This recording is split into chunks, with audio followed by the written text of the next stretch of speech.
The Frankfurt deal had left my bones weary but my spirit soaring. $13.9 million secured for the firm meant a hefty commission check, waiting in my future validation that 6 years of sacrifice was finally paying dividends. As I guided my rental car through familiar Denver suburbs, autumn sunshine spilled across the dashboard like liquid gold. Every turn brought me closer to the one reward I'd already given myself, the only luxury I'd allowed past my practical defenses. My parents' neighborhood hadn't changed. Same manicured lawns, same American flags fluttering from porches, same judging eyes peeking through blinds as I rolled past. I turned into the sloped driveway of my childhood home, heart quickening as it always did before seeing my baby. "Just a quick visit," I whispered to myself, fingers drumming against the steering wheel. Check on the Challenger, then back to the condo to sleep for 14 hours straight. The garage door opener blinked green in my hand. I pressed the button, savoring the anticipation. The door groaned upward, inch by inch, revealing the concrete floor where my 1,971 Dodge Challenger R divided by T should have been waiting, cherry red and gleaming under the overhead lights. The space gaped empty. My stomach dropped so fast I thought I might be sick. The overhead light illuminated nothing but bare concrete, a forgotten garden hose, and the oil stain where my car had rested. No Challenger. No rumbling 426 Hemi engine. No connection to Grandpa John. Gone. I sat frozen in the rental car, staring at the vacant space like my eyes could conjure the Challenger back through sheer desperation. When that failed, I found myself moving toward the house in a fog, my body operating on autopilot, while my mind screamed questions I was afraid to hear answered. The kitchen smelled like coffee and guilt.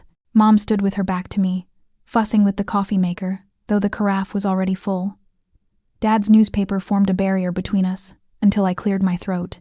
The Wall Street Journal lowered inch by reluctant inch, revealing his face eyes that wouldn't quite meet mine. "Lee," he said, attempting heartiness that fell flat. "Congratulations on Frankfurt. Your mother made coffee. Where's my car?" My voice cracked on the final word, betraying the composure I'd perfected in boardrooms. The silence stretched between us, thick enough to choke on. Mom's hands fluttered nervously over coffee mugs, arranging and rearranging them in a dance of avoidance. "Now, Lee," Dad finally said, folding his newspaper with precise, unnecessary movements. "We had to make a decision for the family." That word family sent warning signals firing across my brain. In this house, family had always meant sacrifice. My sacrifice. My college fund diverted to Tessa's dance academy. My graduation overshadowed by Tessa's first gallery showing. My achievements acknowledged with distracted pats on the shoulder, while Tessa's mediocrity earned standing ovations. Mom turned, coffee pot in hand though no one had asked for any. "Family supporting family," she added, pouring the dark liquid with trembling precision. "That's what we've always taught you girls." "What did you do?" I asked, each word careful and measured. Dad's chest expanded with a deep breath. "We helped Tessa launch her business. That luxury hair care line she's been developing.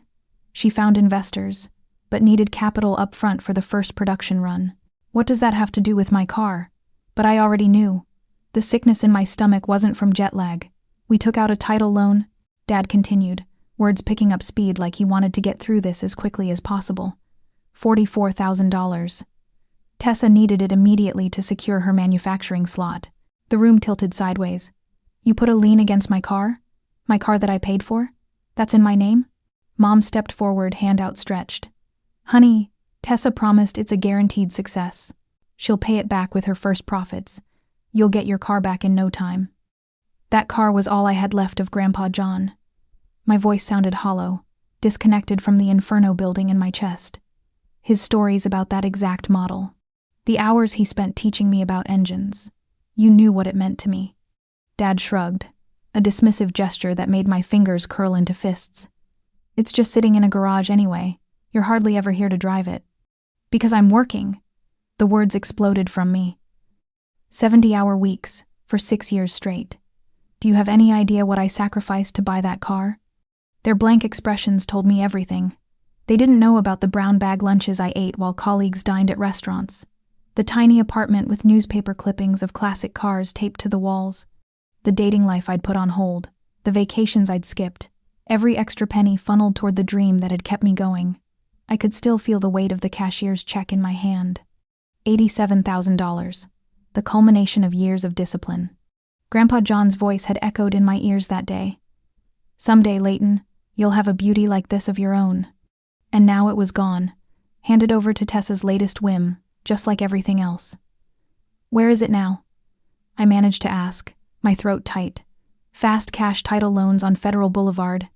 Dad answered, relief evident in his voice now that the worst was out. But don't worry, Tessa's launch event is next week. The reviews from her test group were phenomenal. I turned away before they could see the moisture gathering in my eyes. Weakness was a luxury I couldn't afford in this house. Never could.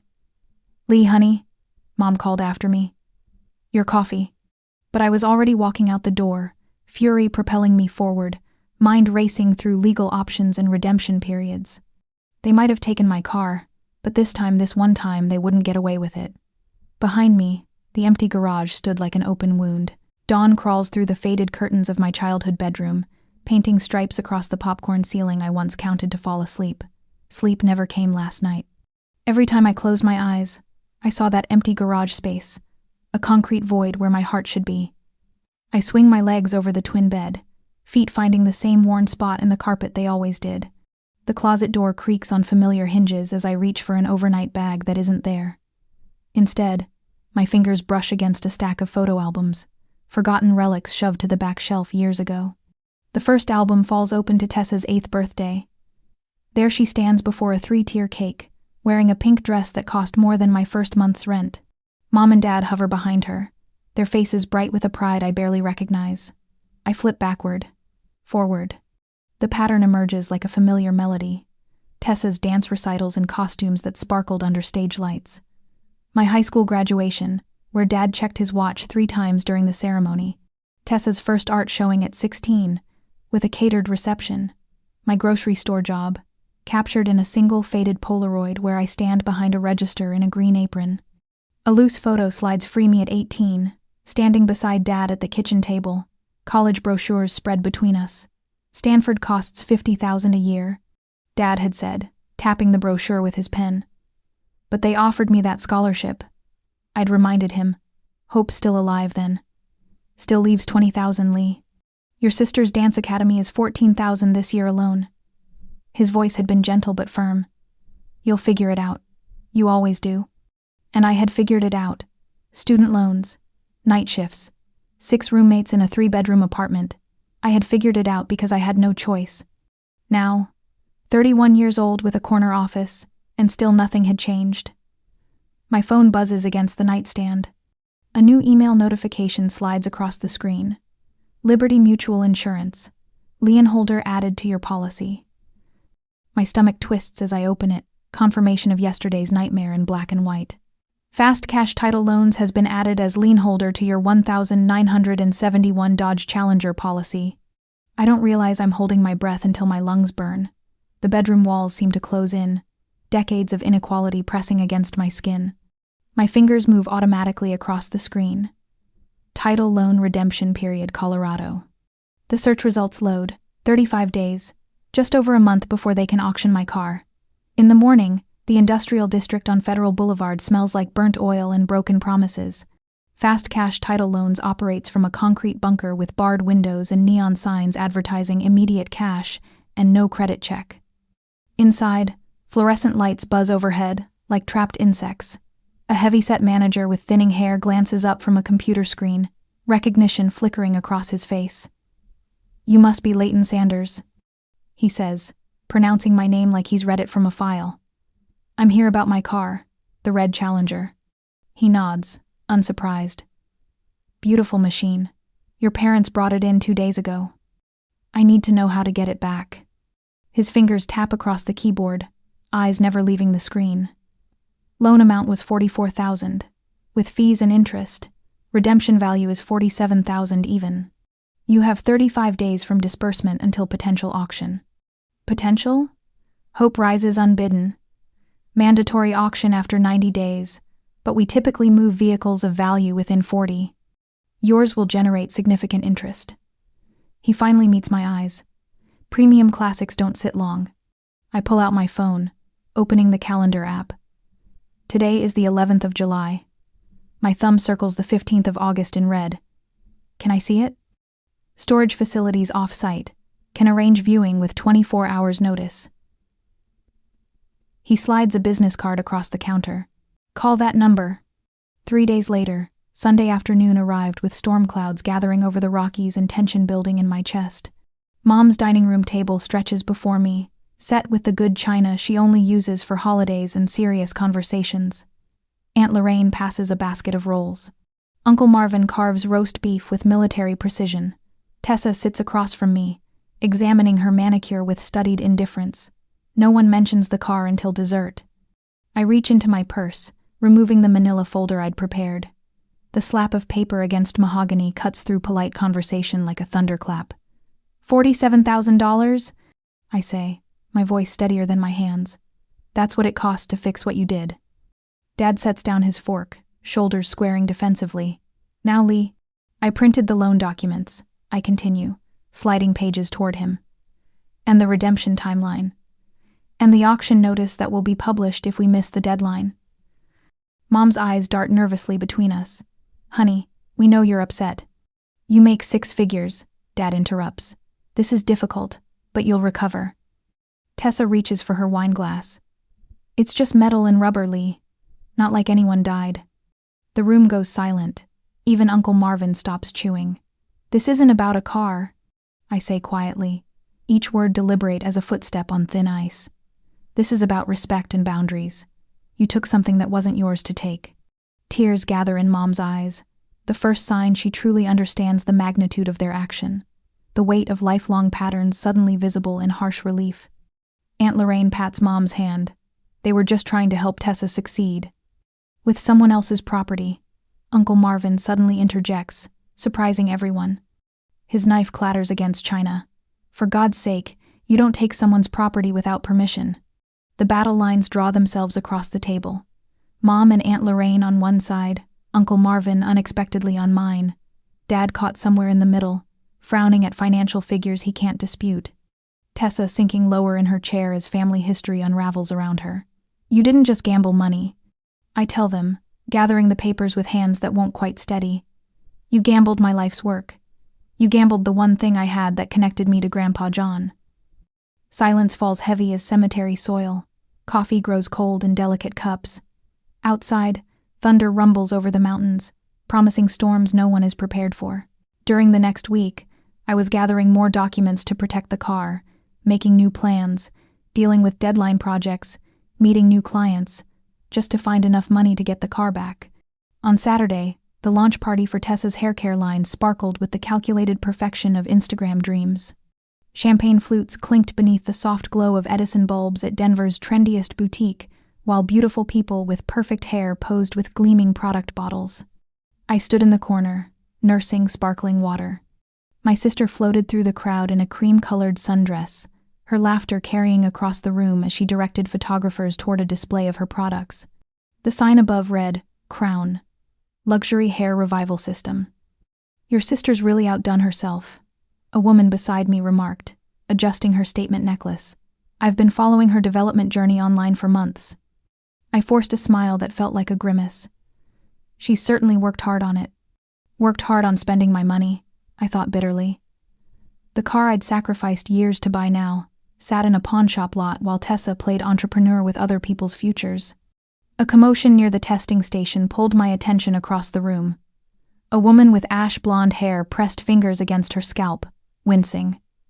Is it supposed to burn like this? Her voice carried louder than intended. Tessa materialized at her side instantly. The tingling sensation means it's working, she assured, steering the woman away from the crowd. Natural ingredients can cause mild stimulation. But within 20 minutes, 3 more customers reported similar reactions. The festive atmosphere soured as whispers circulated. Behind the register, the boutique owner glanced repeatedly at her tablet, where I glimpsed a steady stream of notifications appearing. I excused myself to the restroom, desperate for distance. When I checked my phone, there it was, an email notification from Fast Cash Title Loans. Reminder: 25 days until the scheduled auction. The bathroom door swung open, revealing Tessa's panicked face. People are leaving, she whispered. Their scalps are turning red. The night ended with Tessa sobbing in her car while I called poison control from the parking lot. The verdict: nothing dangerous, but an improper pH balance causing topical irritation. The products were pulled from shelves before midnight. That was just the beginning. At work on Monday morning, I sat in a corner office with floor-to-ceiling windows showcasing the Denver skyline. 6 executives discussed the Frankfurt deal, but their voices sounded underwater. All I could focus on was the number in my head. 24 days. Sanders? My boss leaned forward, brow furrowed. You with us? I blinked, suddenly aware of 7 faces turned expectantly toward me. Sorry, yes. The projection spreadsheets show quarterly growth potential of 11% if we implement the strategies outlined on page 16. My boss tapped his pen against the table. We're on page 22, discussing client acquisition costs. Heat crawled up my neck as I flipped frantically through my papers. The room felt suddenly airless. Take 5, everyone, he announced, then quieter to me. My office afterward. In the bathroom, I gripped the cold porcelain sink, staring at my reflection. Dark circles shadowed my eyes, making me look like a stranger. My career, the one thing I'd always controlled, was now spiraling alongside everything else. I closed my eyes, focusing on my breathing. 4 counts in, hold, 4 counts out. A gentle knock interrupted the silence. My colleague Kevin's voice came through the door. Lee, you okay? I splashed water on my face before emerging. Kevin stood there, concern etched across his features. At 6'3", with prematurely gray hair, he looked like Central Casting's idea of a distinguished attorney rather than a financial analyst. Whatever it is, he said, offering a paper cup of water, you can fix it. I accepted the cup, laughing bitterly. Not everything has a solution, Kev. Try me. He leaned against the wall. I didn't spend 3 years in law school before switching careers for nothing. Over lunch in the company cafeteria, I explained everything. The empty garage, the title loan, Tessa's failed launch, the 24-day countdown. Kevin whistled low. They had no legal right to take a car in your name. Doesn't matter. I need $47,000 in a 3 or it's gone forever. My phone buzzed with a text from Sarah, my friend since 3rd grade. Coming over tonight. Bringing food. No arguments. True to her word, Sarah arrived at my door that evening with a casserole and a bottle of wine. We sat on my apartment balcony, watching the sunset paint the sky in violent streaks of orange. Remember when we were kids? She said, refilling my glass. And your parents forgot to pick you up from soccer practice 3 weeks in a row because of Tessa's dance recitals? I nodded, the memory still sharp after 20 years. You never complained. Just waited until someone noticed. Sarah set down her glass. Maybe it's time they notice. My phone rang, displaying Uncle Marvin's number. My father's brother had always been the family maverick, the one who spoke uncomfortable truths at holiday dinners. Got your message? He said when I answered. I've got $2,000 in my rainy day fund. It's yours. Tears pricked my eyes. Uncle Marv, I can't. Family supports family, he interrupted. Real support, not the kind that takes what isn't theirs. That night, I created a spreadsheet tracking potential funds, my emergency savings, Uncle Marvin's offer, a potential loan. Still, $30,000 short. Thursday afternoon found me back at my parents' house, Tessa sulking on the couch while Mother dabbed at tears with a tissue. We truly thought it would work out, she whispered. Your sister's test groups loved the product. Tessa crossed her arms. The supplier sent defective ingredients. It's not my fault the formula changed. We were trying to help your sister succeed, Dad insisted, stubborn pride hardening his face. You make good money. You'll recover. I stood, gathering my purse with steady hands that belied the earthquake inside me. Help her with your money, not mine. My phone pinged with a calendar notification. 21 days until auction. 21 days to save 6 years of sacrifice. 21 days to discover who would fight for me when I needed it most. On Friday afternoon, the bank statements spread across my kitchen table, formed a paper battlefield, each number a tiny soldier in a war I wasn't sure I could win. My calculator blinked accusingly as I punched in figures for the 5th time, hoping for different results.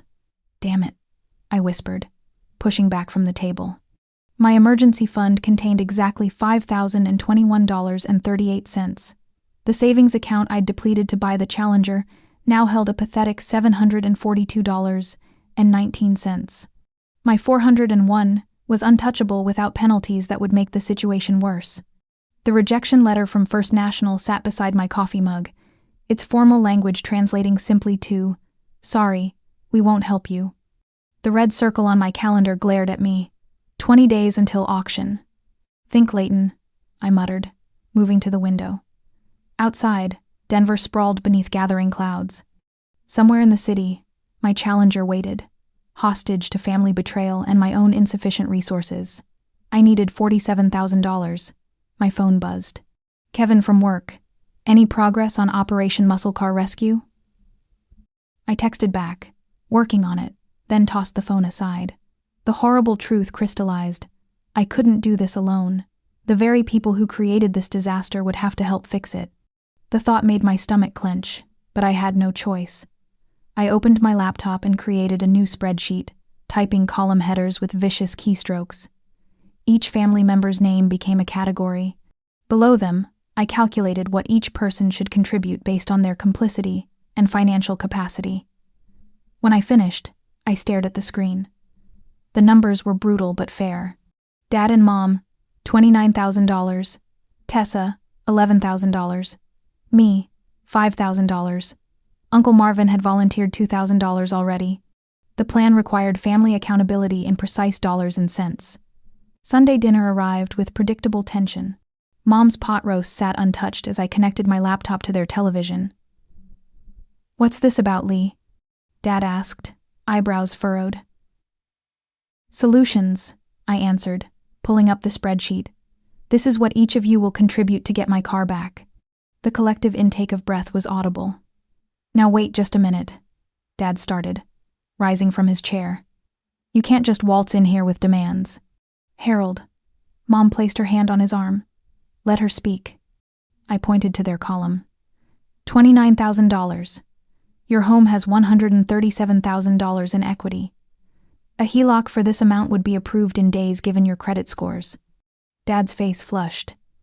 "You expect us to mortgage our home?" "You mortgaged my future without asking," I replied, voice steady. "And yes, I researched the numbers. Your monthly payment would be approximately $163. Tessa's eyes widened as I moved to her column. $11,000, Tessa. Your BMW will sell for at least that much. You can take the bus until you rebuild your business properly." "That's not fair," she protested, voice rising to a familiar pitch. "How will I get to work?" "The same way I did through college," I answered. "Public transportation." Uncle Marvin appeared in the doorway, his quiet presence lending weight to my presentation. "I'm contributing my entire emergency fund," I continued. $5,000 I've saved for medical emergencies or job loss. Uncle Marvin is taking money from his retirement savings. The silence that followed felt physical, pressing against all of us. "This isn't negotiable," I said finally. "Without all of us, the car gets auctioned in 3 weeks." On Monday evening, I sat on my balcony, watching the city lights flicker on. My phone showed confirmation that my parents had scheduled an appointment with their bank. Tessa had posted her car listing online with professional photos. Uncle Marvin texted that his retirement withdrawal was processing. Still, sleep wouldn't come. At 3 a.m., I found myself staring at the photograph of Grandpa John beside my bed. His weathered face smiled beneath his Korean War veteran cap, one hand resting on the hood of his own Challenger. "This isn't just transportation, Lee," he'd told me once. "It's American history. These machines built our country's soul." In the bathroom mirror, I discovered a single gray hair at my temple. I plucked it, examining the silver strand between my fingers. Stress made visible. My phone rang. "Sarah." "It's 3 a.m, I answered. "And you're awake," she replied. I had a feeling. "How's Operation Muscle Car going?" "They're cooperating. I think we might make it." "Of course you will. You're doing everything right, Lee." After we hung up, I opened the countdown app on my phone. 16 days until the auction. My chest tightened, but determination pushed through the fear. I'd lost my car once through their actions. I wouldn't lose it again through mine. My phone rings at 6:17 a.m., 3 days before the auction. Mom never calls this early. The HELOC is delayed. she blurts before I can even say hello. Her voice wavers with the same tension I feel coiling around my chest. The processor found a discrepancy in our tax records. They need one more signature. I press my forehead against the kitchen window, watching dawn break over Denver's skyline. How long? 2 days. Maybe 3. The timeline crashes around me. The auction is in 3 days, Mom. 3. I know, Lee. Your father is at the bank now, waiting for them to open. After hanging up, I drive straight to Fast Cash Title Loans. I need to know exactly where we stand. The manager, a bald man with surprisingly gentle eyes, greets me by name now. We've become familiar in the worst possible way. Any chance of extending the redemption period? I ask, trying to keep desperation from my voice. He shakes his head. Company policy. 35 days firm. He shuffles papers on his desk. Got a collector very interested, actually. Specializes in muscle cars. My stomach drops. Already? Called yesterday. These old Challengers with numbers-matching engines don't stay available long. I sit in my car afterward, fingers trembling as I call my own bank manager. Kevin had put me in touch with her last week, a favor pulled from his network. Paula, it's Leighton Sanders. Is there any way to expedite that personal loan we discussed? Her hesitation tells me everything before she speaks. The committee flagged it for further review, with no collateral except your salary. The call ends with polite regrets. I stare at the steering wheel, the sickening realization washing over me. We might miss the deadline. 6 years of sacrifice, slipping away because of paperwork and timing. My phone buzzes with a text from Mom. Don't give up yet. That afternoon, I find Mom standing in a high-end pawn shop downtown, sliding her grandmother's pearl necklace across the counter. The pearls catch the fluorescent light as the appraiser examines them. Mom, what are you doing? I whisper, rushing to her side. Her chin lifts slightly. Contributing. The appraiser offers $4,000. Mom accepts without haggling, her fingers lingering on the velvet box before sliding it toward him. Outside, she hands me the envelope of cash. Your grandmother always said these would be for your wedding day. A small smile touches her lips. This seems more important. That night, Dad calls from his office downtown. The desk lamp's glow makes him look older on my phone screen. Second set of acquisition reports done, he says, exhaustion evident in the shadows beneath his eyes. Finance approved the overtime. Another $1,200 by Friday. For the first time, I notice the gray at his temples. Across town, Tessa interviews at her former competitor's salon. She texts a photo of herself in a simple black dress, not the designer clothes she usually flaunts. They're offering assistant manager. Less than I made before, but steady income. I start tomorrow. Even Uncle Marvin contributes, selling his beloved fishing boat to his neighbor. Didn't use it much anyway, he claims when he hands me a wrinkled envelope with $2,000 in cash. I know he's lying. That boat was his weekend sanctuary. By Thursday evening, the impossible happens. $47,000 sits in my account. 1 day remains. We gather in my small living room. Mom, Dad, Tessa, Uncle Marvin, and me.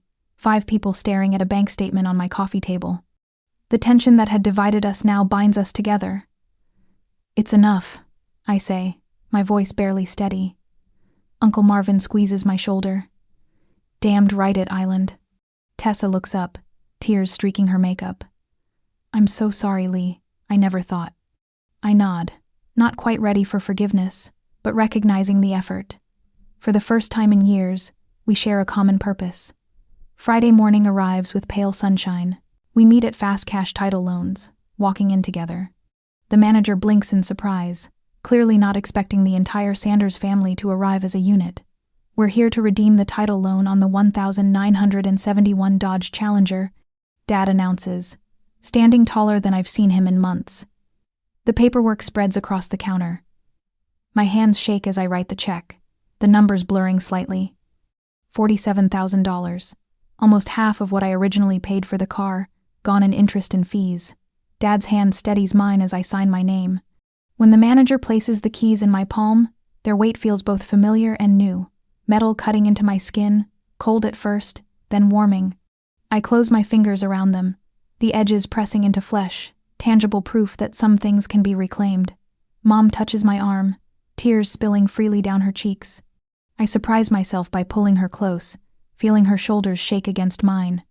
Not forgiveness exactly, but something like understanding passes between us. The storage lot sits 6 blocks away.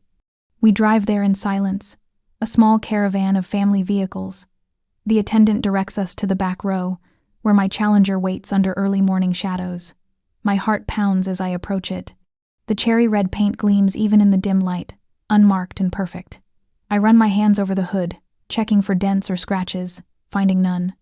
The familiar curves of metal reconnect me to Grandpa John, to the stories he told about this exact model. Original 426 Hemi. I hear his voice in memory. Nothing sounds like it, Lee. Nothing. With trembling fingers, I unlock the door and slide behind the wheel. The leather seat cradles me like an old friend.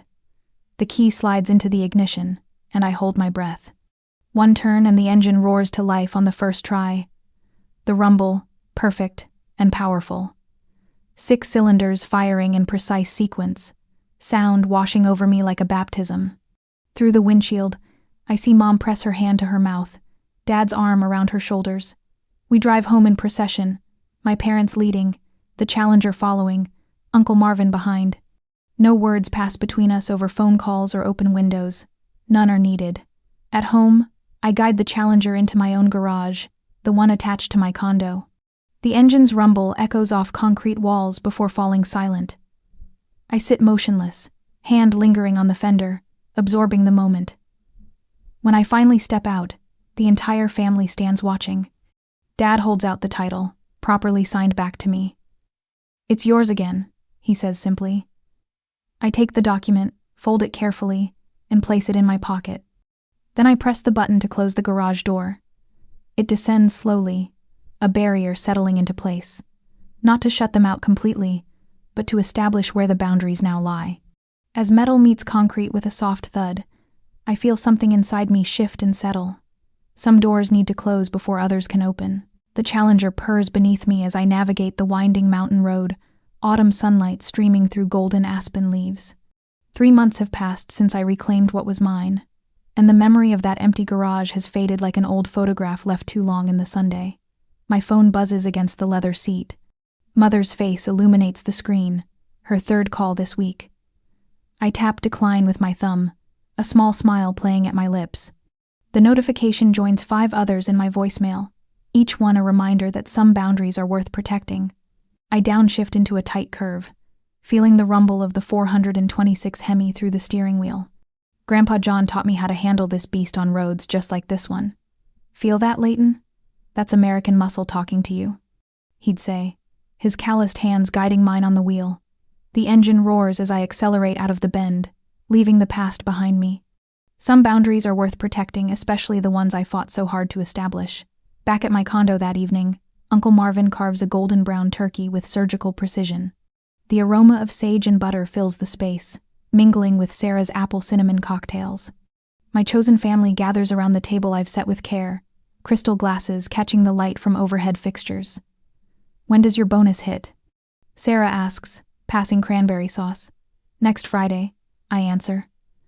"Most is going into investments, but I'm taking everyone to Aspen for a weekend. My treat."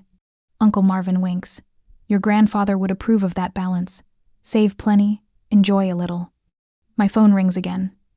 "This time," I answer. "Happy Thanksgiving," I say, my voice polite but measured. "To you too, sweetheart," Mom responds, hope threading through her words. "We miss you."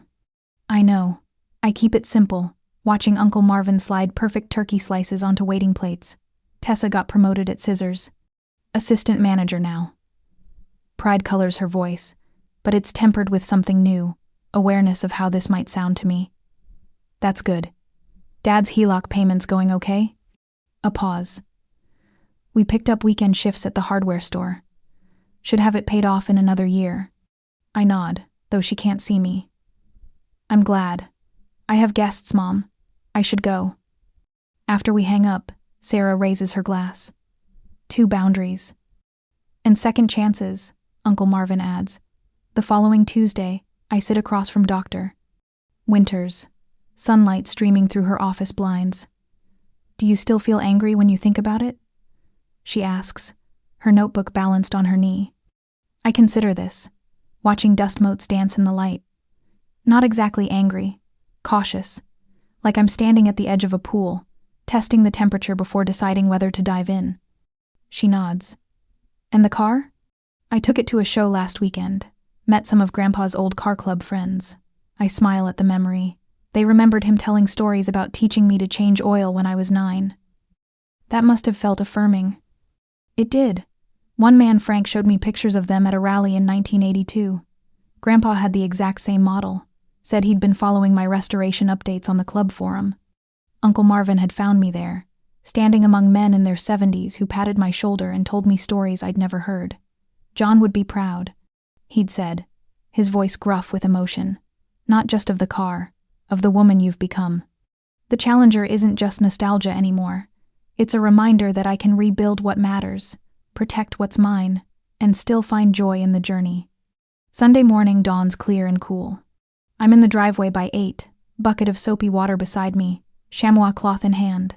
The Challenger's cherry red paint gleams as I work, each stroke a meditation. Mrs. Haggerty from across the street slows her morning walk. Beautiful machine, she calls. I straighten, wiping my forehead with my sleeve. Thank you, it was my grandfather's model. You've done it justice, she says before continuing on. My phone chimes with a text.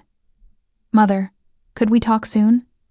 I study the message, water dripping from my fingers onto the concrete. 6 months ago, I would have responded immediately, guilt driving my fingers across the keypad. Now I take a breath, considering what I want. Maybe next week, I type, setting my phone aside. The sun catches on the Challenger's freshly polished surface, reflecting my image back at me. I see a woman who knows her worth, who understands that love doesn't require sacrifice of self. My car isn't just metal and chrome. It's proof that boundaries matter. Even family can't take what you worked for without consequences. But maybe, just maybe, they can learn to respect the lines you draw. I run my hand along the fender, feeling Grandpa's presence in every curve and contour. Some journeys you make alone, some with chosen companions, and some, if the conditions are right, with those who've earned their way back into your trust. I haven't decided if my parents have earned that yet, but for the first time, I'm open to the possibility that one day they might.